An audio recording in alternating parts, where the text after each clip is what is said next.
Olá, aqui é Ana Carolina Carvalho. É um prazer estar aqui nesse encontro com vocês, mais uma vez, falando para professores da Prefeitura de São Paulo, da Rede Municipal de São Paulo. A gente segue hoje com o nosso curso Formação do Educador Leitor e Leitura na Primeira Infância. Hoje nós vamos nos dedicar ao módulo 4, cujo tema é Leitura na Primeira Infância. Então, por onde a gente vai caminhar? Qual vai ser o nosso percurso? A gente vai começar falando a respeito da criança que temos em mente. Que criança é essa que nós estamos considerando nesse nosso trajeto, nessa nossa abordagem? Depois, nós vamos seguir conversando um pouco sobre o que é ler. De que leitura a gente está falando? E desde quando se é leitor? O que é ser leitor? E a partir dessa ideia do que é ser leitor, será que leitor é aquele que apenas interage com o texto ou não? A gente pode dizer que uma criança, antes de saber ler autonomamente, é leitora? Quando a gente pode dizer isso? E quais experiências a gente precisa proporcionar para essa criança para que ela possa ser leitora antes de saber ler? Depois, no final, a gente vai abordar as crianças pequenas e a literatura, e a leitura de literatura. O que acontece com as crianças pequenas? Quais são as suas aprendizagens? Quais são as experiências? O que isso significa em termos de seu desenvolvimento cognitivo e emocional quando se é leitora, quando se entra em contato com a leitura de literatura? Então, esse é o trajeto que a gente vai percorrer. Vamos lá. Bom, de que criança nós estamos falando? Eu acho que ao longo desses encontros, a gente vem abordando isso de uma forma ou de outra, né? Eu fui buscar um documento que eu gosto muito para pensar as questões relativas à infância, à leitura, à literatura, ao ingresso e à participação na cultura escrita desde a educação infantil. Esse documento, ele se chama Leitura Escrita na Educação Infantil, ele é um documento do MEC, ele está disponível no site do MEC, e ele foi feito a partir de uma parceria do Ministério da Educação com a Universidade Federal de Minas Gerais e com a Universidade Federal do Rio de Janeiro também.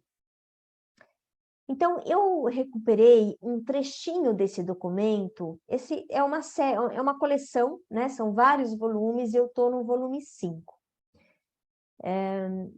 cujo tema é Concepção e Implicação Pedagógica da Leitura Escrita na Educação Infantil.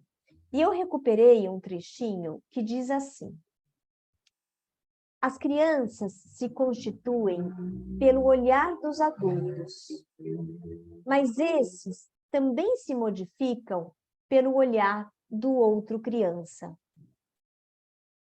As crianças têm olhares próprios para o mundo, têm outras perspectivas. Acolher esses olhares e se deixar levar por eles é condição para se assumir o paradigma da competência da criança. Então, vejam, esse trechinho diz para a gente o seguinte, que não basta a gente reconhecer, né, ou dizer, né, ou isso está presente no discurso, que a criança é competente, que a criança está no centro do processo, né? O que é estabelecer que a criança tem a sua competência? O que é assumir esse paradigma? É deixar-se transformar pela criança, pelo seu olhar, pelaquilo que ela traz, pelas suas observações. É estar aberto para isso. Aberto para a contribuição das crianças. E me modifico como adulto, né, na medida em que eu entro em contato com a criança e ela me modifica. Porque ela traz coisas que eu não tenho em mim. Ela traz um jeito de olhar o mundo, ela traz observações, ela traz o olhar dela para mim, né? Então, assumir esse lugar é assumir que a criança tem esse protagonismo. As crianças têm a sua leitura de mundo. Essa leitura, ela é feita a partir das experiências e nas experiências, no vivido com sentido. Essa é uma definição de experiência, né? Aquilo que a gente vive com sentido, com significado, que nos transforma, que nos desloca, que nos modifica. Nessa perspectiva da leitura de mundo, a educação tem um importante papel, porque a educação infantil é o lugar em que as crianças, né, podem viver a ampliação das suas experiências. E é na educação infantil que a gente dá a oportunidade para que elas narrem o sentido, aquilo que foi sentido por elas, o observado, o vivido, o imaginado.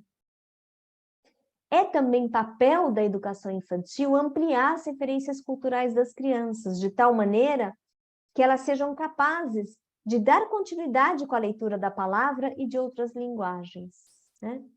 Então, a educação infantil está nesse lugar, que é o lugar de validar as experiências das crianças, né? Validar o seu sentido, validar a sua observação, o seu olhar para o mundo, mas também ampliar esse campo de experiências, né?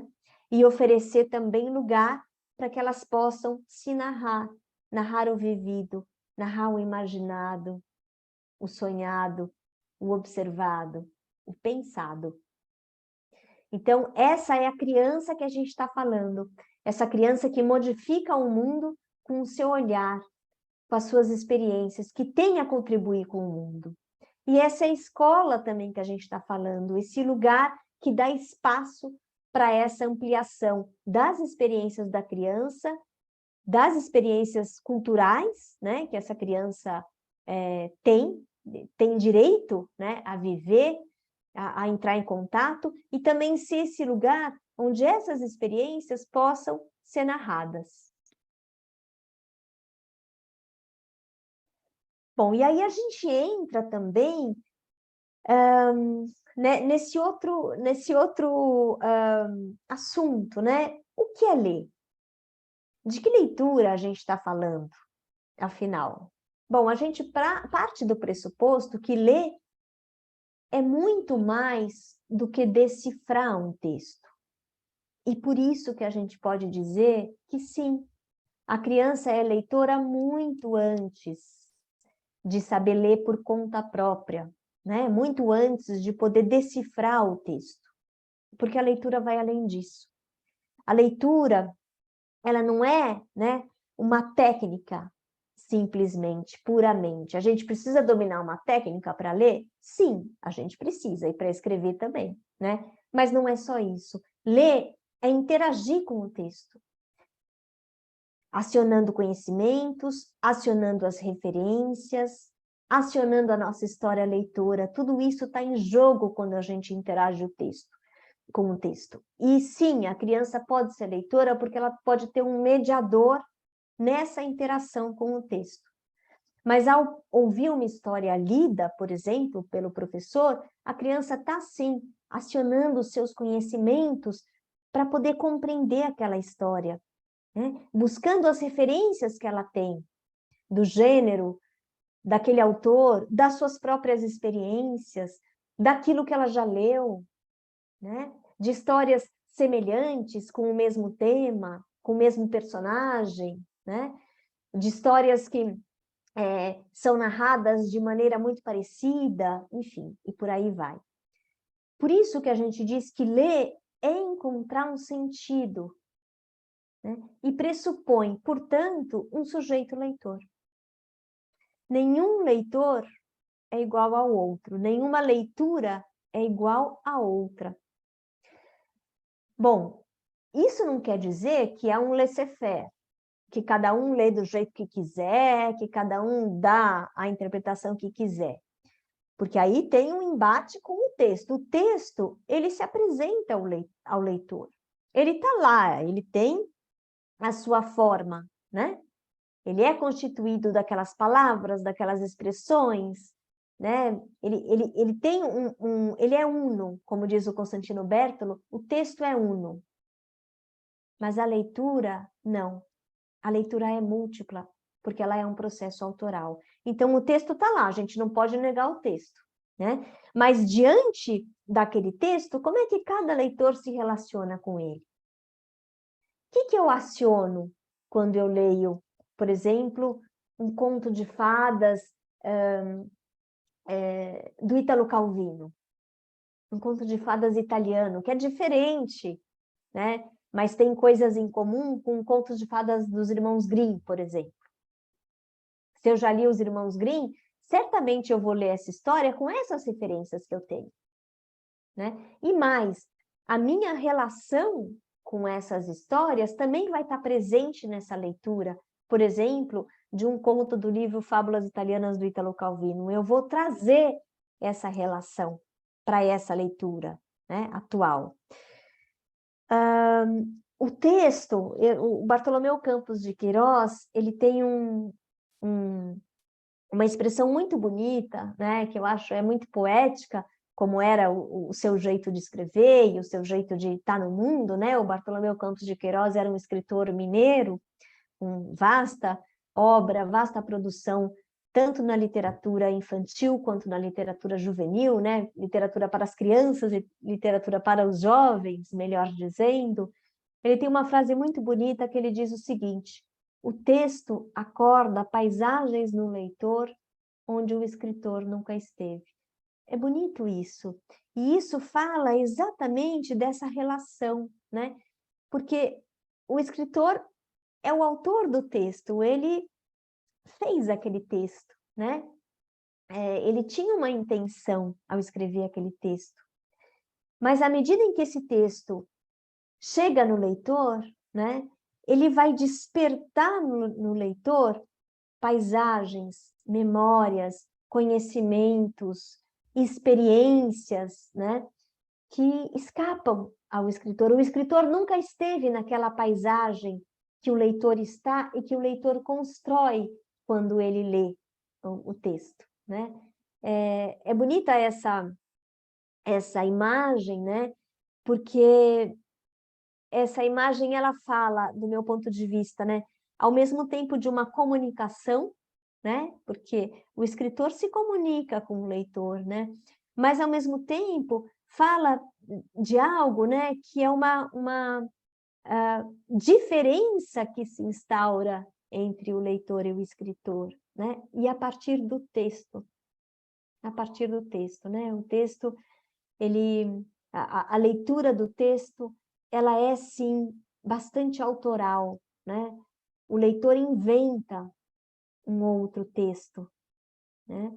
Nessa relação, sem negar aquele texto que existe ali, que chegou até ele pelas mãos de um outro leitor, que chegou até ele pelo livro, e que é autoria do escritor, né? Mas o leitor constrói um outro texto na medida em que ele lê e atribui significados e sentidos muito próprios. Embora sejam próprios, podem e devem ser compartilhados, inclusive para poder enriquecer, né? Ampliar a leitura daquele que se vê diante do texto, seja lendo por conta própria, seja ouvindo o texto a partir de um leitor mais experiente. Mas a gente vai falar dessa questão da interação um pouquinho mais para frente. Mas, por enquanto, a gente, então, foi definindo de que criança a gente está falando, também abordamos de que escola a gente está falando, né? Quer dizer, o que a escola precisa prever ali, em termos das experiências com as narrativas, né? E que leitura é essa que a gente está que a gente está considerando, né? Nesse nosso curso, nesse nosso programa. Com que concepção, né? Com que concepção a gente dialoga de leitura. E desde quando se é leitor? Bom, então, a gente logo no começo lançou essa pergunta, né? Será que um leitor pode ser leitor muito antes de saber ler? Certamente. Se a gente fala que a leitura é uma interação com o texto, né? E a gente também vai abordar um pouquinho mais para frente as ações do leitor, que também fazem parte de se constituir nesse lugar, nesse papel. A gente logo conclui que sim, né? Uma criança muito pequenininha, né? Um bebê, pode ser leitor, pode ocupar esse lugar de leitor, né? Então, eu vou trazer 3 situações para vocês. Uma situação é de uma menininha de 1 ano e 9 meses, portanto, ela é bem pequenininha, né? Ela chama Teresa. E, numa tarde, ela está no seu quarto com a mãe. E ela, enfim, tem ali uma cestinha de livros no seu quarto, livros que ela já está bastante familiarizada, né? E a mãe resolve fazer uma brincadeira com aquela leitura bastante precoce. Da cestinha de livros preferidos da menina, a mãe tira uma das histórias que elas mais leem juntas. Só que tem outras histórias que elas leem juntas, muitas vezes, né? E tanto que tanto a mãe quanto a menina já decoraram essas histórias, né? Então ela retira uma das histórias e ela começa a contar a história de um outro livro muito querido da menina. Ou seja, ela troca os enredos. A Teresa não tem dúvida. Ela pega o livro das mãos da sua mãe, ela leva o livro até essa cestinha, ela retira o livro certo, entrega o novo exemplar para a mãe, dizendo: esse, mamãe. E dizendo isso, senta-se muito satisfeita no colo da sua mãe, a fim de, mais uma vez, reencontrar a história tantas vezes ouvida. Bom, esse trechinho fala de muitas coisas, a gente vai abordar daqui a pouquinho, quando a gente concluir essas 3 experiências. A segunda menininha que a gente vai visitar e conhecer, essa leitorinha, né, pequena, é a Kailane. A Kailane é essa menina que está aí, sentadinha, na soleira da sua escola, que fica na zona rural de uma cidade do interior da Bahia, lá na Chapada Diamantina, né? Então, a Kailane estava sentadinha com um lápis, uma caneta e um papel muito, como vocês podem ver, muito concentrada, muito compenetrada nessa sua tarefa, né? Então, a Kailane está ali, né? Ela está no papelzinho como se ela estivesse, de fato, escrevendo algo, né? Ela está escrevendo algo, ela imita a letra cursiva de um adulto. Muito atenta, a sua professora pergunta o que ela está escrevendo. Ela não titubeia e responde: uma história. Então, vamos guardar essa figurinha, essa cena da Kailane escrevendo uma história na soleira da porta da sua escola. Então, vamos lá. E aí a gente vai assistir agora um vídeo. Esse vídeo é o seguinte, esse vídeo aconteceu, ele foi filmado, puxa, há muitos anos já, no início dos anos 2000. Portanto, a qualidade desse vídeo não é assim das melhores, né? Porque a tecnologia já é uma tecnologia antiga, que já está ultrapassada até, e ele foi feito de um modo caseiro, mas o conteúdo dele é tão bom, mas tão bom, que vale a pena a gente assistir mais uma vez. Bom, então nesse vídeo tem um menino também de 3 anos, como a Kailane, chamado Pedro. O Pedro, ele frequentava uma escola aqui em São Paulo, chamava Escola Logos, era uma escola particular. Ele era um grande admirador dos livros, das histórias, ele frequentava muito a biblioteca da escola, o cantinho de leitura da sala, né? E aos 3 anos, então, como acontece com as crianças que têm esse acesso muito frequente, ele já tinha lá as suas preferências, né? Suas preferências leitoras desde cedo. Bom, um dia ele combinou com a professora, que se chamava Fernanda Vignola, que leria um dos seus títulos mais amados para os seus colegas. Não era uma atividade planejada pela professora, isso precisa ficar bem claro, tá? A leitura se deu no momento em que não era um momento de atividade, né? Era uma hora de recreio. Algumas crianças estavam, de fato, no recreio, enquanto outras crianças quiseram ficar na sala para ouvir a história do Pedro. A professora, ela está ali o tempo todo, vocês vão ouvir algumas vezes a voz da professora, né? Ela ajudou a organizar um momento, ela combinou, né? Chamou a coordenadora da escola, a Maria Virgínia Gastaldi, para filmar aquela situação. Isso não quer dizer que todas as leituras do Pedro eram filmadas, não, foi esse dia, que foi um dia muito especial, que o Pedro pediu, partiu dele, né, para ter esse espaço, convidou os seus colegas, a professora organizou um momento, e ele, então, leu um livro que se chama Quem Tem Medo de Dragão, para alguns colegas da sua turma. E é essa situação que a gente vai ver, tá? Então, vamos lá. A gente vai assistir esse vídeo e depois a gente volta para conversar um pouquinho sobre o que aconteceu nessa situação.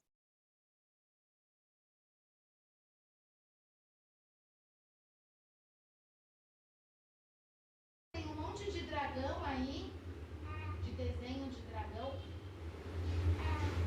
Quem tem medo de dragão?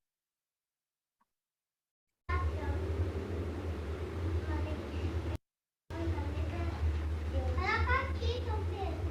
Põe no chão pra gente ver isso.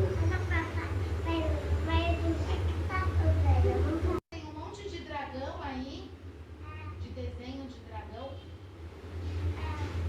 Quem tem medo de dragão? Ela tá aqui, São Pedro. Põe no chão pra gente ver isso.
Então, esse é o vídeo encantador, né? Eu não me canso de assistir esse vídeo, que é um vídeo que já foi feito há tantos anos, mas que continua atual e a gente pode pensar muitas coisas a partir dele, né?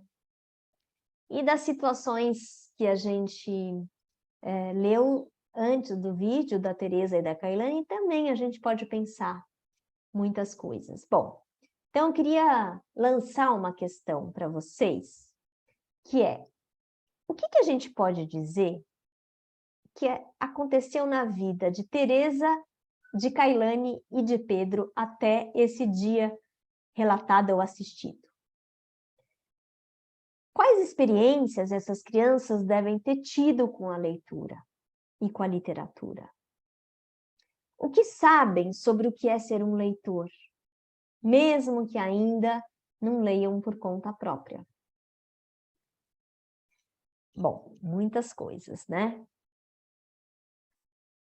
É muito provável que essas crianças tenham, primeiro, ouvido histórias lidas todos os dias, se não todos os dias, com muita frequência, né? São crianças que estão muito, muito familiarizadas com esse ritual que envolve a leitura de histórias. É muito provável que essas crianças tenham também construído um repertório literário, né? A Teresa, pequenininha, né? Já tinha ali um pequeno repertório entre os livros do seu quarto, os seus livros preferidos. A Kailane também, porque na hora que a Kailane pega um lápis e o papel, o que ela faz?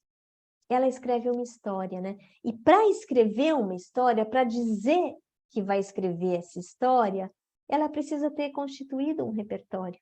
Ela inventou uma história. E só inventa uma história, né?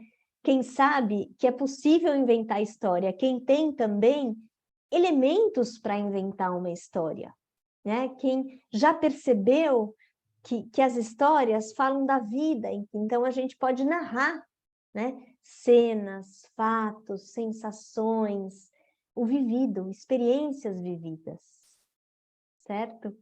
O Pedro também, né? Tá na cara que ele já construiu um repertório literário. Ele, inclusive, tem uma história sua preferida, uma história do coração, que ele sabe de cor, que tem a ver com o coração, né? Retornar, passar de novo pelo coração, né? Uma história que ele sabe de cor, que ele decorou e que ele quer compartilhar. Então, a gente pode, né, afirmar que essas crianças, assim, sem medo de errar, a gente pode afirmar que elas tiveram, sim, um acesso direto e constante a livros de boa qualidade, né? Ou a livros que são de boa qualidade, né? E que a gente sabe que, de alguma forma, tocaram essas crianças, né? Fizeram com que elas ficassem ligadas às histórias, aos livros. Eles tiveram a oportunidade também de reconhecer preferências e de escolher o que desejam ler, né? E isso tem uma delicadeza aqui, que é a seguinte, não é só a criança ouvir e já ir reconhecendo que prefere essa a outra história, né? É o adulto também validar essa preferência. É o adulto também, a escola, né? A gente está aqui, está falando da escola, né? Mas pode ser a biblioteca, pode ser em casa, né? Mas, enfim, vamos falar da escola, que é aonde a gente está, é o terreno que a gente está, né? Então, são esses adultos da escola que reconhecem as preferências e que dão oportunidade para as crianças escolherem, né? Que planejam situações em que a escolha se faça necessária e que também possam ir ancorando as crianças nas suas escolhas, né? Validando essas escolhas, trazendo outras referências, né? Compartilhando a escolha da criança com outros, solicitando que a criança indique, né? Aquele livro a uma outra criança, enfim. Colocar a escolha como um conteúdo, né? A escolha de livros como um conteúdo da escola, como um conteúdo muito importante da formação do leitor. Então, tem duas situações aí, que é a da Teresa e a do Pedro, né? Que elas evidenciam esse saber escolher, né? As crianças escolhem o que elas querem ler e escolhem, no caso do Pedro, o que ele quer compartilhar com os colegas, né? Bom, então é provável, né, que para a Teresa, para a Kailane e para o Pedro, né, apresentarem essas situações, serem protagonistas dessas situações que a gente observou, é muito provável que eles já tenham tido a chance de ocupar esse lugar de leitor, né? Estar simbolicamente nesse lugar, muito antes de ler por conta própria. E isso é validado pelo adulto. Isso é validado quando a criança pode experimentar, viver práticas em que ela se coloca nesse lugar do leitor e que tem esse olhar também, né? Tem uma frase do Winnicott, né? Do psicanalista inglês Donald Winnicott, que eu acho muito bonita, que diz respeito à constituição do sujeito, né? O Winnicott, ele também estruturou uma fase, né, em que ele nomeia como fase do espelho, né, de uma forma diferente de Lacan, que foi um outro teórico que também denominou essa fase, né? Mas o Winnicott tem uma frase muito bonita para falar da importância do olho da mãe ou do cuidador, né, que atua como um espelho, esse olho, né? E que a criança, ao se ver olhada, ela sabe que ela existe, ela sabe que ela é. Então, tem uma frase do Winnicott que diz assim: quando vejo, sou visto, logo existo. Então, eu acho que a gente pode transpor essa frase para essa situação, né? Quando eu sou visto como leitor, né? Ou quando eu me vejo sendo visto como leitor, eu existo como leitor. E essas três crianças viveram essa situação, né? Fica muito evidente no caso do Pedro, né? Extremamente evidente no caso do Pedro, fica bastante evidente no caso da Teresa e fica também no caso da Kailane, né? Porque a Kailane, ela está muito apropriada desse lugar de quem já leu e que pode escrever uma história a partir do que leu, né? Então, isso também tem a ver com ter sido ouvido e reconhecido como leitor, mesmo antes de saber ler por conta própria, né?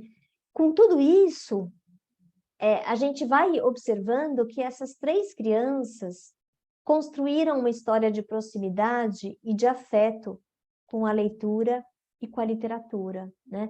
É preciso a gente também garantir espaço para que a criança possa ir construindo, né? Possa ir e forjando um espaço de relação pessoal com a leitura de literatura. Eu vou relembrar aqui também uma frase das diretrizes nacionais para a educação infantil, publicada em 2009, né? Depois a BNCC faz muitas referências às diretrizes, né? É um documento de bastante referência na BNCC e também outros documentos, inclusive o currículo da cidade de São Paulo, né? Também a gente observa que ele faz referências ao que já estava nas diretrizes, né? Em relação ao direito à linguagem escrita e à linguagem oral, vamos ver o que as referências falam, as diretrizes falam. É importante lembrar que dentre os bens culturais que crianças têm o direito a ter acesso, está a linguagem verbal, que inclui linguagem oral e a escrita, instrumentos básicos de expressão de ideias, sentimentos e imaginação.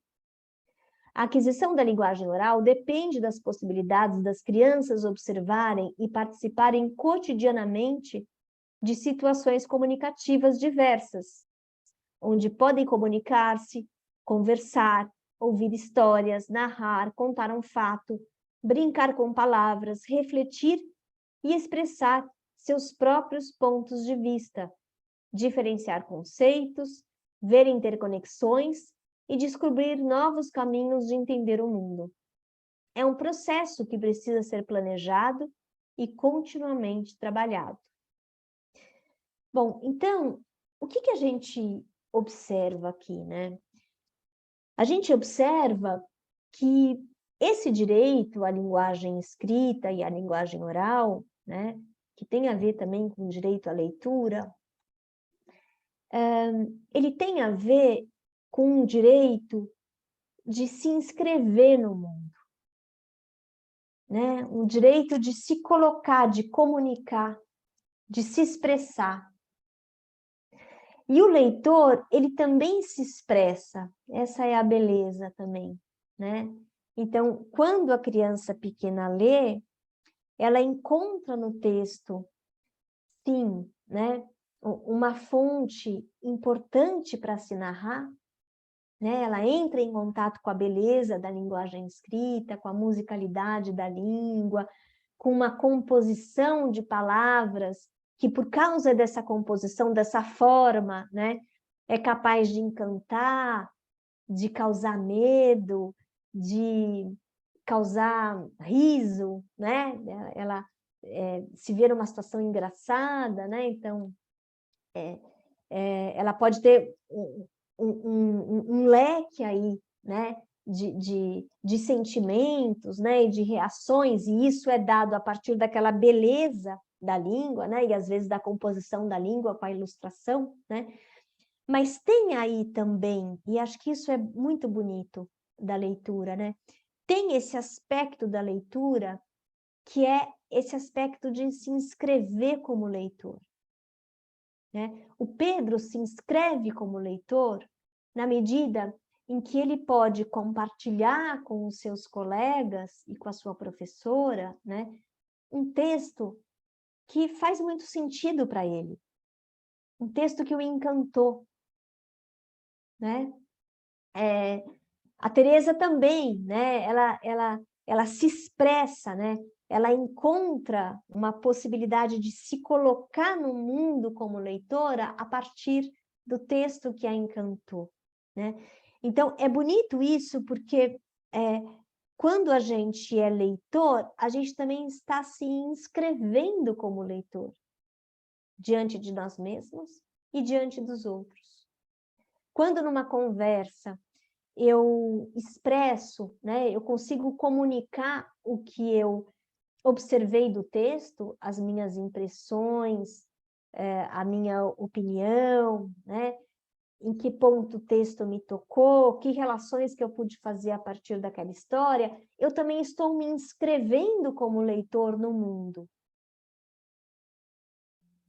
Né? Então, isso a gente não pode esquecer, né? E tem a ver com esse textinho das diretrizes, né? Que lembra para a gente que é direito ao acesso a esses bens culturais, mas que também esse direito está ligado com uma capacidade de comunicação, de expressão, seja escrevendo, seja lendo e se colocando como leitor, esse leitor que a gente está, né? Que a gente falou desde o começo, e que vocês vêm observando, né, nos diversos módulos, esse leitor que é ativo, esse leitor que imprime sentidos, esse leitor que cria, né, um outro texto a partir do texto que está lá, esse leitor que estabelece relações, né, esse leitor que pode estabelecer suas preferências, que encontra sentidos, que faz o seu trajeto, né? Então, tem uma inscrição no mundo como leitor. E eu acho que isso é importante a gente ter isso em mente, né? Porque quando a gente está formando o leitor, a gente também precisa dar espaço para que cada leitor possa se inscrever no mundo como leitor, né? E isso é também forjar uma relação muito pessoal com a leitura, é forjar um espaço pessoal. Então, vamos prosseguir. Bom, quando a gente fala de leitura, né, uma outra coisa que a gente também não pode deixar de explorar, e acho que a gente viu isso com muita clareza no caso do Pedro, né, no exemplo do Pedro, que é, para além do individual, que a gente está aqui até agora falando da construção desse leitor, e a gente está olhando para uma perspectiva um pouco mais individual, né? Aquilo que acontece com o leitor. Né? Então, o direito daquele leitor, a forma do leitor se inscrever, né? Mas não dá para a gente abordar a leitura sem pensar nesse jogo que vai se estabelecendo entre o coletivo e o individual, né? Então, as crianças da educação infantil, e se a gente for pensar ao longo da escolaridade, mas certamente precisa começar na educação infantil, elas precisam viver o acesso ao texto escrito como uma atividade social compartilhada e, ao mesmo tempo, como uma atividade individual, na qual possa se concentrar para entender o sentido do texto e das imagens, na qual possa explorar os livros, forjar uma intimidade com um objeto livro, né? Eu acho que essa também é uma parte importante do que é ser leitor, né? Da relação que a gente tem com a leitura, ela passa pelo objeto, né? Aproximar-se dos títulos de sua preferência, reconhecendo-se como leitor. Então, sim, é preciso a gente planejar uma série de atividades, né, em que a criança participa de práticas sociais de leitura, né, portanto, atividades que ela possa compartilhar com outros leitores, né, mas também atividades em que ela possa, né, propostas em que ela possa ir se percebendo como leitora única, singular, né, que ela possa ir estabelecendo relações mais individualizadas com a leitura. Essa também é uma prática social, né? Então, a leitura solitária, individual, também é uma prática social, mas é muito diferente de quando ela está numa leitura compartilhada, quando ela vai trocar com outros leitores, né? Quando ela vai ouvir a impressão de outros leitores, compartilhar sua impressão, negociar sentidos com outros leitores, né? Então, é importante a gente promover tanto aproximações, né, individuais quanto coletivas com a leitura. Então, o que também não pode faltar, de jeito nenhum, né? Conversar sobre os livros, debater os livros, expressar as emoções que suscitaram, recomendá-los, se interessar pelas recomendações dos outros, são atividades absolutamente imprescindíveis na prática escolar de todos os níveis educativos. A Cecília Bajur, que é uma autora, acho que bastante conhecida, né, já nos âmbitos da educação no Brasil, né, e ela é uma autora argentina, e ela fala muito sobre a importância da conversa, né, e ela traz a ideia da conversa como um conteúdo escolar, como um conteúdo imprescindível para a formação de leitores, né? E uma das coisas que ela fala, que ela afirma, trazendo inclusive um outro escritor, que é o inglês Aidan Chambers, que é um escritor de literatura, mas também uma pessoa que estuda muito a formação de leitores desde essa perspectiva da conversa, né, e da troca entre os leitores.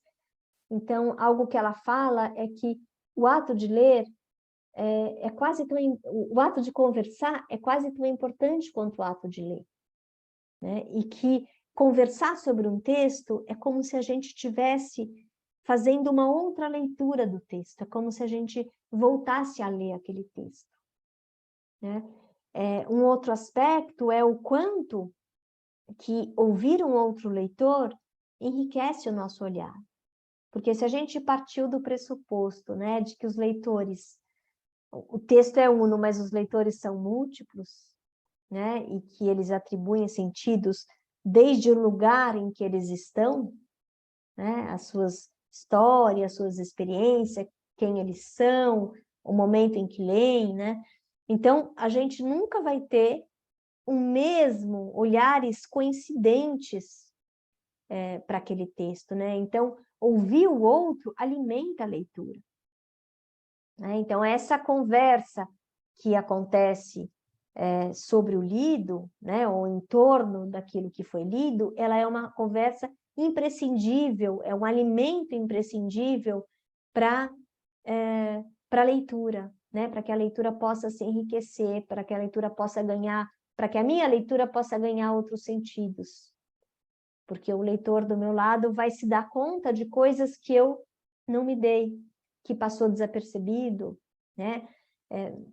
Às vezes, um jeito do escritor escrever, uma determinada relação do texto com a ilustração, um detalhe da ilustração, um detalhe do texto, né? Que um outro leitor captou, mas eu não captei. Então, a conversa ela é fundamental, né? É também conversando que eu me dou conta, muitas vezes, daquilo que eu pensei sobre o livro e que não veio à tona na hora da leitura, né? Porque na hora que eu tenho que falar para o outro o que eu achei do livro, eu também elaboro, né, aquela minha percepção. Eu também transformo aquela minha percepção em palavras. Eu comunico aquela percepção. E na hora que eu transformo em palavras, eu também tenho acesso a ela de uma outra maneira. Né? Então, não raro, ao falar sobre o livro, a gente também pode se dar conta, nossa, eu pensei isso sobre o livro. Né? Eu realmente achei isso sobre determinado personagem. Né?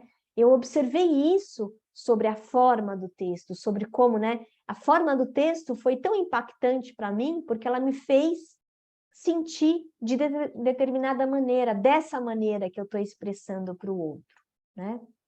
Então, isso é muito importante. As recomendações literárias, né? Eu acho que esse é um outro aspecto fundamental. E também, né, quando eu vou pensar para que leitor eu vou indicar, eu também estou desenvolvendo ali uma percepção muito acurada daquele texto, né? Porque eu estou pensando sobre o texto e eu também estou pensando sobre um outro leitor. Né? Eu estou me colocando no lugar do outro leitor. E eu estou indicando o texto a partir, né, desse exercício que eu faço, de pensar no texto e de pensar, puxa, como é que aquele texto funcionaria para aquele leitor? Isso é um baita exercício, né? Além de tudo, todas essas práticas, né, conversar sobre os livros, recomendar, ler a partir da recomendação do outro, né, são práticas que os leitores fazem, isso faz parte do mundo dos leitores. Eu gosto muito de um pesquisador francês que chama Jean-Marie Privat.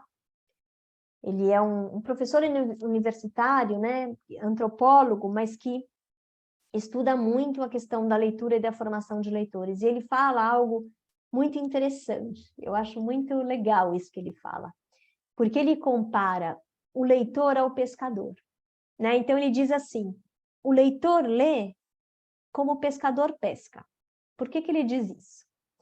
Ele diz que socialmente, né, e à medida que a gente vai se tornando leitor, né, e ficando mais velho, a gente sabe que a leitura individual é a que vai ser preponderante na nossa vida, né? A gente vai acabar lendo muito mais sozinho do que em grupo, né, com outros leitores. Então, ele fala, a leitura e a pesca são atividades solitárias, né? Então, tanto o leitor quanto o pescador, eles estão ali diante do livro ou diante das águas, né? E eles, de uma forma solitária, concentrada, né? Eles podem ir enfrentando, né, textos e águas cada vez mais desafiadoras, né? Então, o leitor pode, né, ir buscando textos que desafiam, galgando, né, camadas na leitura, e o pescador também, né? Mas o fato deles estarem ali sozinhos não tira, né, a importância, ou seja, eles só estão ali porque eles também são sustentados por toda uma sociabilidade, né, que diz respeito tanto à atividade da leitura quanto de pesca, né? Então ele fala, o pescador, ele frequenta um clube de pescaria, ele é sócio desse clube, ele encontra outros pescadores, ele compartilha histórias de pescadores, ele lê revista de pesca, ele vai na loja, né? Ele fala sobre o anzol que ele usa, a vara de pescar que ele usa com outros pescadores, ele indica lugares, né? E o leitor também. O leitor frequenta os espaços destinados à leitura, à biblioteca, à livraria, ele indica livros, ele lê resenhas no jornal, ou em blogs, ou no YouTube, né? Assiste youtubers que falam sobre livros, né? Booktubers, enfim. São atividades que, embora sejam lá na ponta individuais, elas são carregadas, encharcadas de sociabilidade, né? Então, na hora que a gente diz, olha, não pode faltar conversar sobre os livros na escola, não pode faltar atividade de indicação literária, o que a gente está falando? A gente está falando que a gente sabe que os leitores se sustentam nessas atividades, que são atividades sociais, que são atividades comuns ao mundo dos leitores, e isso a escola também precisa ensinar. Não só porque lê melhor, né? Mas sim, porque lê melhor, mas porque também a gente vai aprendendo a ser leitor. E se a gente for olhar lá para o Pedro com seus amigos, ele já tem uma série de comportamentos leitores, ele já tem uma ideia, né, muito desenvolvida do que é ser leitor. Então, esse jeito como ele vai tocando a roda de leitura, né, ele para, ele escuta, as crianças falam, ele volta a ler, ele mesmo comenta, né? Ele faz as paradas, ele faz um certo suspense. A coleguinha dele fala para ele colocar o livro no chão para todo mundo poder ver o texto e a ilustração, né? Ou seja, ali tem um grupo que é um grupo que já conhece, né? Muitos combinados, muitos comportamentos leitores, né? Muitas ações que os leitores costumam fazer quando leem, né? E isso a gente precisa garantir na escola, isso não pode faltar na escola. Bom, e aí eu trouxe aqui um exemplo de uma conversa e de um momento, né, de expressão mesmo, de o que é quando o leitor se expressa entre outros leitores e coloca suas impressões, trocam suas impressões. Tem uma coisa bonita que eu queria que vocês observassem, que é o que acontece com a menina Maria nessa história, né? Então, essa história, essa roda, ela aconteceu numa escola municipal do município de Ilhabela, num projeto. Essa era uma professora que participava de um projeto de formação, que era o Pequenos Leitores, da comunidade educativa SEDAC, em parceria com a editora FTD. Então, elas estavam lendo um livro, que é esse, que se chama Coache, né, do Rodrigo Folgueira e da Poli Bernatene, né? Então, a professora lê o livro com as crianças, e aí, ao final, ela propõe um momento, né, uma troca entre os leitores. Então, nesse livro, só para falar um pouquinho o enredo para vocês irem se aproximando dessa narrativa, né, porque isso vai estar presente na fala das crianças. É um porquinho, né, que um belo dia chega ali numa lagoa e ele quer participar, ele quer ser amigo, ele quer participar do mundo dos sapos. E então ele começa a imitar o jeito dos sapos falarem para poder fazer parte ali daquele mundinho, né? Mas aí os sapos ficam revoltados e acham que ele não tem que fazer parte dali. E aí a história vai se desenrolando a partir daí. Então a professora fala, mas afinal era um sapo ou um porco? Então ela diz, né? Cada um falou uma coisa, mas a turma estava dividida. Aí a Maria diz, era um porco que falava igual sapo, ele estava aprendendo a língua dos sapos. Pedro, eu acho que era um sapo, porque ele tinha pé de sapo e voz de sapo. Bia, era meio sapo, meio porco, igual aquele livro que mistura os bichos. Diego, eu acho que é um sapo fingindo que é porco para ter amigos. Bernardo, eu tenho amigos. Sofia, todo mundo tem. Esther, a Ágata vai ficar sem amigo se continuar chamando todo mundo de chato. A Ágata mostra a língua para Esther. Diego, ele quer ter amigos, por isso foi lá no Lago dos Sapos. Professora, se vocês fossem os sapos, o que fariam se encontrassem o porco? Eu ia fugir. Maria, eu ia fugir. Pedro, eu ia ficar amigo dele. Bernardo, eu também. Muitas crianças concordaram. Sofia, eu não. Se fosse sapo, eu só ia ser amiga dos sapos. O porco ia ficar triste. Sofia balançou os ombros. Guilherme, eu tenho um amigo na minha casa. Como será que o porco se sentiu? Por que ele foi embora? Bia, ele ficou triste porque o sapo não quis ser amigo dele. Ágata, eu acho que ele estava cansado. Pedro, ele queria ficar amigo dos passarinhos também. Acho que ele queria ser amigo de todo mundo. Mateus, ele ficou chateado porque não tinha amigo. Guilherme, eu tenho um amigo na minha casa. Maria, eu acho que ele estava triste. Acho que se eu fosse sapo, não ia mais embora, não. Ia ser amiga dele. Bom, tem muitas coisas acontecendo nessa roda, né? Essa roda, ela foi registrada pela professora que gravou no celular a voz das crianças, né? E depois fez esse relato escrito. Esse é um aspecto importante do trabalho, né? Porque a conversa, em geral, né, ela não deixa um vestígio escrito, né? Ela acontece ali e depois ela se perde, né? No sentido do que fica, né, como vestígio. Então, é muito interessante que se possa, claro que a gente não consegue fazer isso sempre, né?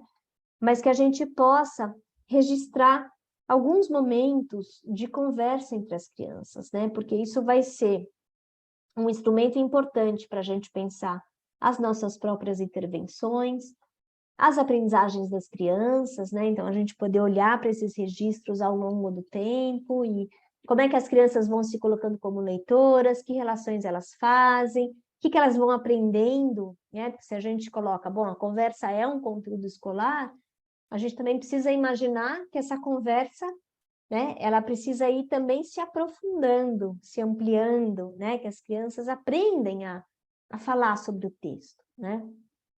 Fazer relação com outras leituras, comentar sobre o narrador, comentar sobre o final, que é um final, por exemplo, que pode ser aberto, né? Comentar sobre as surpresas do texto, sobre os jeitos, né? O estilo do escritor, para além do tema. Aqui, a gente estava num momento muito inicial, né? Que as crianças estavam começando o ano, era um começo de ano, né? Elas eram crianças de 4 anos, e elas estavam ali conversando muito sobre ainda o conteúdo da história, que é uma parte importante, mas não é só isso que a gente conversa quando lê com outros leitores, né? A gente pode também conversar sobre aspectos que fazem parte da narrativa, tanto textual quanto visual, né? Mas aqui eu queria destacar algumas coisinhas para vocês.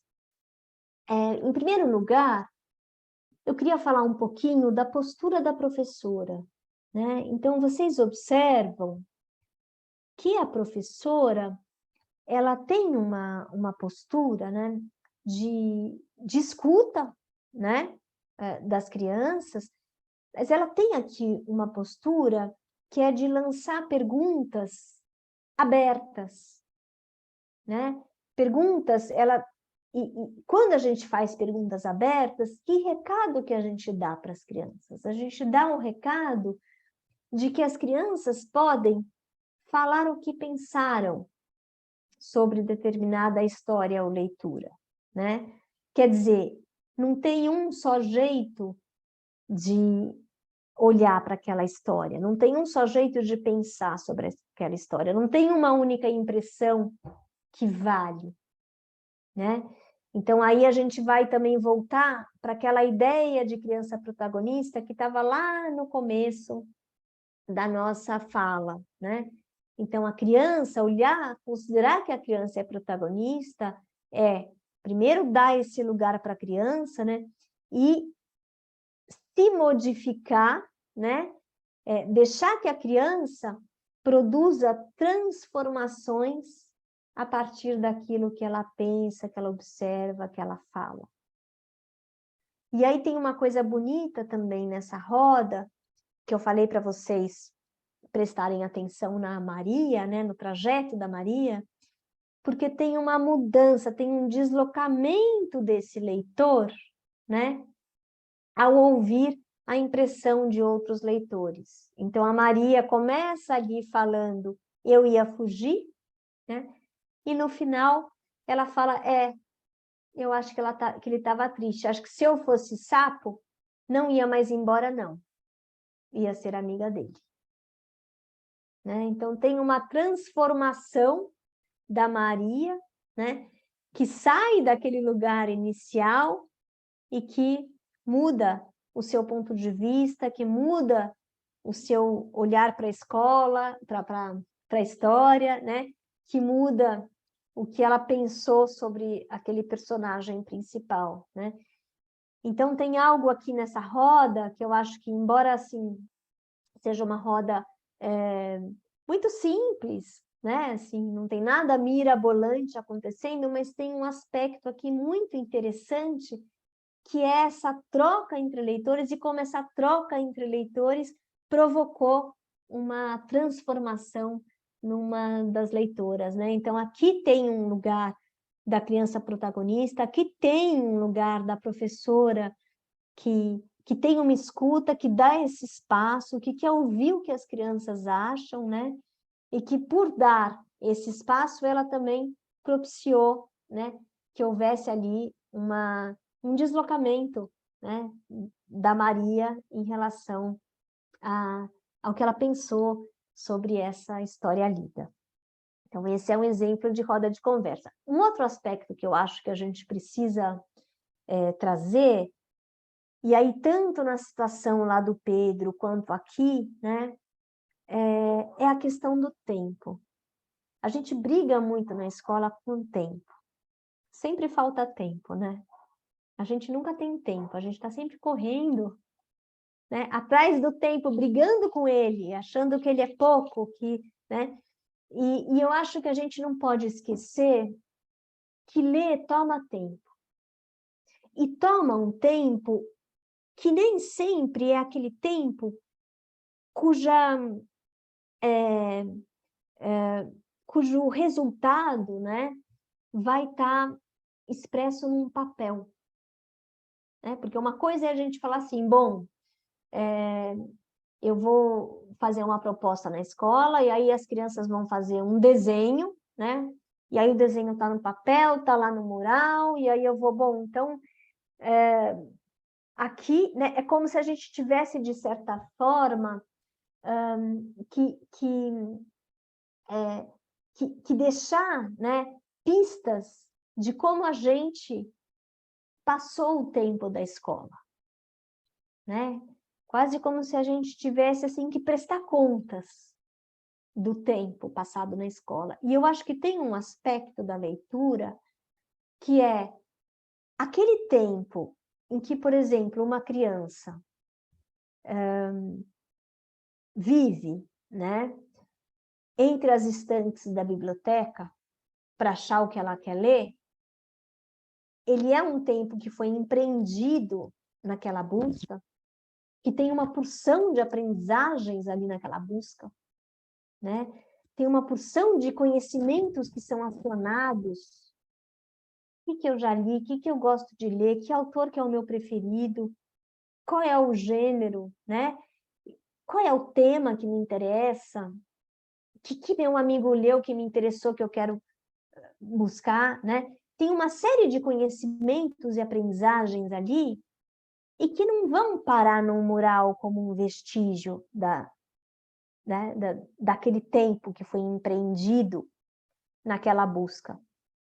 E não por isso ela é uma atividade menos valiosa, né? Então, a roda de conversa, por exemplo, em torno do lido, né? Se ela está registrada, ela até pode ir lá, né? No mural ou num caderno, né? Ou no portfólio da criança. Mas e se ela não está? E isso não quer dizer que ela tenha menos valor, né? Então, eu acho que muita coisa já mudou, eu acho que a educação infantil ela é mais livre nesse sentido, né? A gente está mais liberado como professor de educação infantil, como educador da educação infantil, né? Então, o tempo dedicado à brincadeira, eu acho que tudo isso vem mudando muito, né? Entre as escolas da rede municipal de São Paulo, eu acho que isso já é um avanço, né? Mas é importante a gente ainda trazer, né? Porque muitas vezes pode ficar essa impressão, né? Mas eu estou mesmo fazendo alguma coisa? Será que não era melhor ter uma atividade que pudesse ser registrada em papel, né? E aí e se eu desenhasse depois de ler, né? E aí eu acho que vale a gente perguntar, mas quando eu desenho, eu estou comunicando para as crianças, né? Ações que fazem parte do mundo dos leitores. Então, vamos lembrar lá do pescador e do leitor, né? Eu estou comunicando essas ações, eu estou ensinando, né? Eu estou olhando para esse leitor que vai cada vez mais se sentir imerso, né, numa rede de leitores, em práticas de leitura, e é isso que vai sustentando a leitura dele ao longo da vida. Então, tudo isso acho que vale a gente pensar, né? Então, vamos lá. Eu trouxe aqui 2 exemplos, que são exemplos também de práticas de leitura, como a gente falou, que são indicações literárias, né? Uma delas é do 1º ano, mas a gente é de uma escola em São Paulo, é uma escola que não existe mais, na verdade, ela ficava na Grande São Paulo, mas no município de Embu das Artes, né? Que é pertinho de São Paulo. Então, uma indicação literária é uma indicação de uma criança de 5 anos, portanto, ela está no grupo 5 da escola, e ela vai indicar esse livro de histórias, né? Que ela nomeou como Chapeuzinho Vermelho. Então, aqui está escrito do jeitinho como ela escreveu, Capezinho Vermelho estava levando vários docinhos e no caminho encontrou lobo. Será que o lobo comeu a Carpeuzinho? E ali em cima tem o título Capeuzinho Vermelho, né? Que é o título que foi datilografado, mas do jeito como a criança tinha escrito, né? Então, nessa indicação literária, a gente vê aí muitos saberes da criança, né? Então, a primeira coisa é como a criança consegue encontrar uma síntese da história, né? Uma síntese da história. E, ao mesmo tempo, colocar, né, uma certa dúvida naquele que ela está convidando a ler, né? Ela está enganchando aquele futuro leitor, né? Jogando uma isca para aquele futuro leitor. E eu queria só colocar, né, que essa indicação ela tem a ver com o trajeto desse grupo, porque esse grupo 5 ele estava lendo uma série de histórias, de versões da Chapeuzinho, né? Então, tem a versão do Charles Perrault, que as crianças leram, e que nessa versão o lobo come a Chapeuzinho e não aparece caçador nenhum para salvar Chapeuzinho, né? E ela e a vovó morrem na barriga do lobo. E as crianças leram, e as crianças ficaram muito impressionadas porque elas conheciam a versão que é mais popular entre as crianças, que é a dos irmãos Grimm, que é a que parece o caçador, né? Então, essa pergunta final aqui, será que o lobo comeu a Carpeuzinho, né, como está escrito, tem a ver com a história desse grupo, né? Porque eles estavam, então, buscando outras versões, né? E olhando para essas diferenças entre versões. Então, ela ter escrito isso para os seus colegas, né? E trocar essa indicação com os colegas, atiçava essa curiosidade, que é a curiosidade desse grupo, né? Então, a gente já vê aqui a escola como promotora, né, de muitas aprendizagens, que é a criança se colocando como leitora, a criança chamando outros leitores, né? A gente pode pensar que um livro nunca chega nas nossas mãos do nada, né? Ele sempre vem de outro leitor. Sempre. A gente pode ter lido a resenha no jornal, a gente pode ter ido numa livraria, mas a gente sempre tem um outro que leu e que falou do livro e que nos indicou. Podem perceber, né? Então, ensinar isso na escola é ensinar a ser leitor. É fazer com que as crianças participem do mundo dos leitores. E isso está presente nessa indicação literária, né?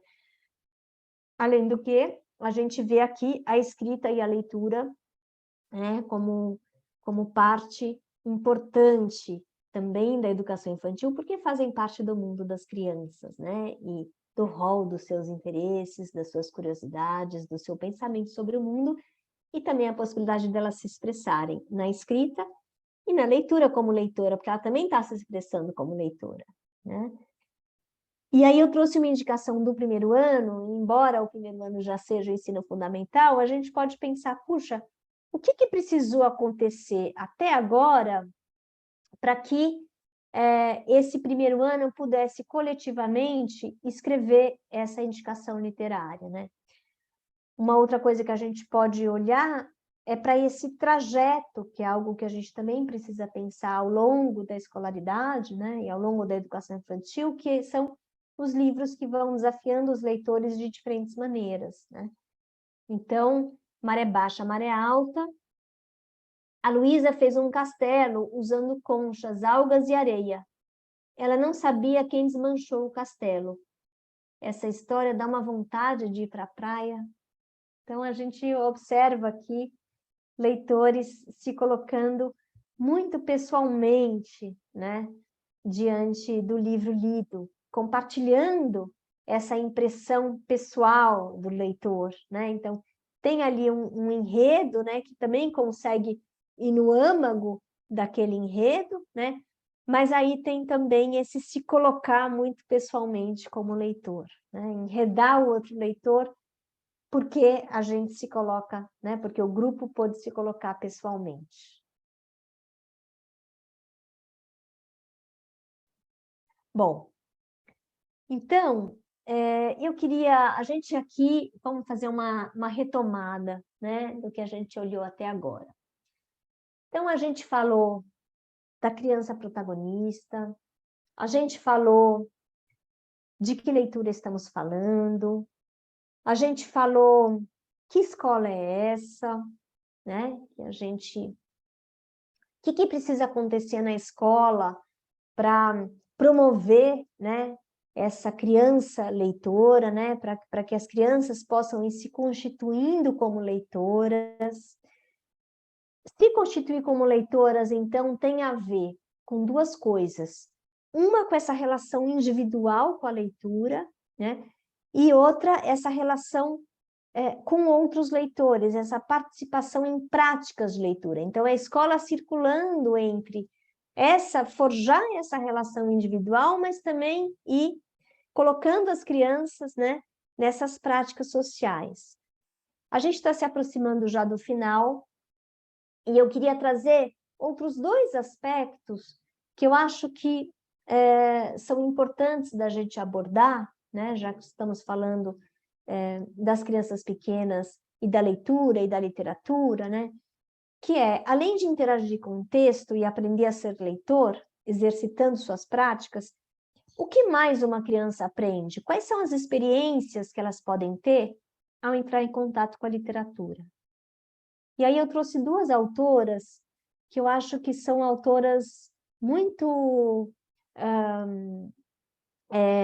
cruciais, né? Muito fundamentais para a gente pensar a relação da criança pequena com a leitura e com a literatura. Então, eu trouxe a Maria Emília Lopes, no livro O Mundo Aberto, Cultura em Primeira Infância, lá na página 78, né? E aí ela vai trazer um aspecto da leitura literária, que é super importante, né?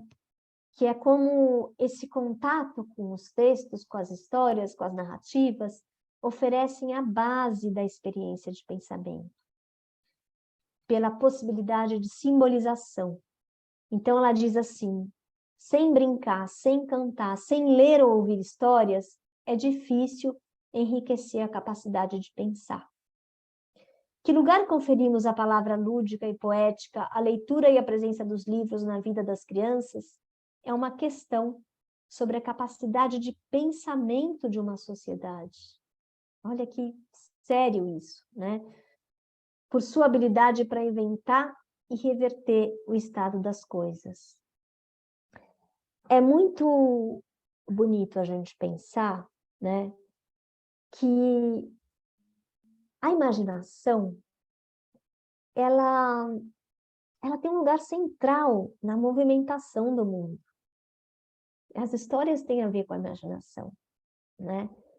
A escola, em geral, não a educação infantil. Acho que a educação infantil ainda fica mais protegida, né? Mas a escola, em geral, dá pouco espaço para a imaginação. Ela gosta muito de pensar o intelecto, né? De pensar no desenvolvimento cognitivo. Acontece que tudo que existe no mundo um dia foi imaginado. E é por isso que a história, né, como a Maria Emília fala aqui, o contato, né, sem brincar, sem cantar, sem ler, ouvir histórias, né, é difícil enriquecer a capacidade de pensar. É a base da experiência de pensamento, porque a imaginação, né, é um motor da invenção, do pensamento. Tudo que existe no mundo um dia foi imaginado, foi sonhado. Todos os objetos foram um dia imaginados e sonhados, né? Então, a brincadeira, o faz de conta, a cantiga, as histórias que criam outro mundo, que dizem para a gente que é possível imaginar outro mundo, né? Estão aí e têm a capacidade de enriquecer o nosso pensamento, a nossa imaginação, né? Então, quanto mais histórias uma sociedade pode contar, maior é a sua capacidade de pensamento, de inventar e de reverter o estado das coisas, porque isso é criar outros mundos, é criar outras coisas. Esse é o lugar da leitura, da literatura na sociedade e na escola. A Yolanda Reis, no seu livro A Casa Imaginária, fala também de uma coisa muito bonita, né? Que as histórias oferecem material simbólico para que cada criança comece a descobrir não apenas quem ela é, mas também quem quer e pode ser. Tem a ver com o que Maria Emília falou, né? Essa capacidade de se inventar, de se projetar, de sonhar com aquilo que a gente pode ser. Então ela diz assim: saber que a imaginação nos permite ser outras pessoas e nós mesmos, descobrir que podemos pensar, nomear, sonhar, encontrar, comover e decifrar nós mesmos nesse grande texto escrito a tantas vozes, por uma infinidade de autores ao longo da história, é o que dá sentido à experiência literária como expressão de nossa humanidade comum. Então, que bonito, né? Poder se encontrar, decifrar nós mesmos, mas também poder se projetar nesse grande texto escrito a tantas vozes, né? E aí eu acho que a gente também não pode esquecer de falar, de sublinhar, né? Como a literatura é generosa, nela cabem todos os destinos humanos, todas as possibilidades de vida. E as crianças têm o direito de conhecer muitas possibilidades de vida, porque esse conhecimento vai ajudá-las a traçar o seu próprio caminho, a escolher o seu caminho, a se projetar, a sonhar com aquilo que querem e que podem ser, né? Então tem esse encontro que a literatura promove, que é, puxa, a literatura me ajuda a me compreender, né? Ela colabora, ela ajuda a cada um a se narrar, mas ela ajuda também a sonhar, a se projetar, a pensar em caminhos, a descobrir caminhos. Não é pouca coisa, é muita coisa, né? E aí eu trouxe 2 exemplinhos de 2 crianças frente a 2 livros. Então, um exemplo está no livro da Yolanda Reis, que é o do Simon, de 4 anos, Simon, de 4 anos da Colômbia, né? Então ele vai, olha, o túnel é a história de 2 irmãos bem diferentes, é esse que eu quero levar para casa. Porque isso, de certa forma, diz respeito ao Simon e às experiências que ele tem. Então, a literatura ajuda a narrar, né? E outro exemplo que é do Thales, um menininho de 5 anos de uma escola de Jundiaí, São Paulo, em que ele diz assim, esse livro, eu acho que ele foi feito para mim. O Max é eu, na minha casa, né? Então, esse encontro, né, consigo mesmo no livro. Então, era isso que eu queria trazer para vocês. E eu espero que vocês estejam aproveitando cada módulo desse curso. E espero também que a gente possa se encontrar em outras oportunidades. Hoje a gente deu uma passada, né, por essa riqueza que é a leitura na primeira infância, esse lugar da leitura na primeira infância, né, e da leitura literária, que a gente está aqui enfocando a leitura literária, né, e todas as aprendizagens que fazem parte desse encontro com os textos literários, desde o primeiro momento em que as crianças pisam na primeira instituição escolar. Então, era isso. Aqui eu coloco as referências bibliográficas. Então, eu procurei as crianças como leitoras e autoras, o Ministério da Educação e Secretaria de Educação Básica. Foi uma publicação em 2016, aquela publicação que eu comentei, que foi feita em parceria com a Universidade Federal de Minas Gerais e do Rio de Janeiro. O material está disponível no site do MEC, vocês podem baixar. São vários cadernos, muito legais. Chama-se Leitura e Escrita na Educação Infantil. As Diretrizes Curriculares Nacionais para a Educação Infantil, também foi outro documento que eu pesquisei. Evidentemente, o currículo da cidade de São Paulo para a educação infantil esteve o tempo todo presente, né? O livro da Maria Emília Lopes, O Mundo Aberto, Cultura em Primeira Infância, publicado em 2018 pela Emília.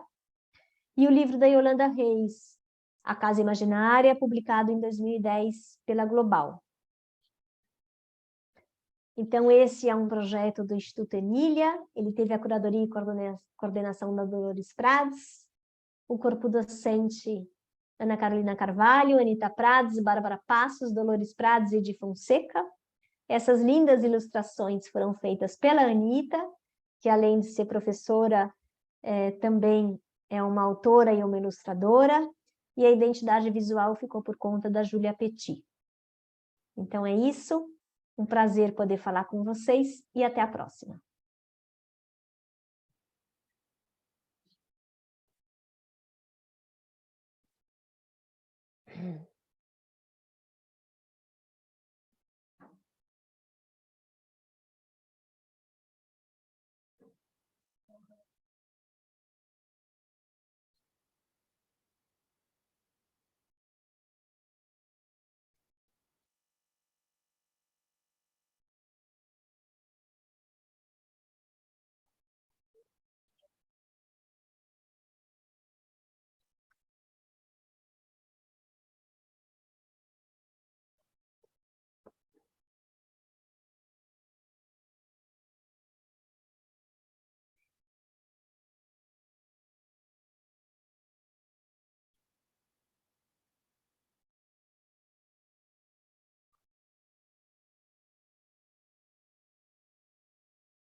Carol, querida, tudo bom? Eu tô te ligando para te pedir um favorzinho. Você me ensina a fazer sabe aquela tabelinha que a gente faz para as pessoas se inscreverem? Eu queria fazer para os grupos de estudo, que agora a gente já tem as 2 datas. Como é que faz, hein? Eu tentei aqui, tentei, mas não tem meio de eu conseguir. Será que você consegue me ajudar nisso? Obrigada. Pode ser um tutorialzinho, se não for te atrapalhar. Obrigada, beijo.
Sim,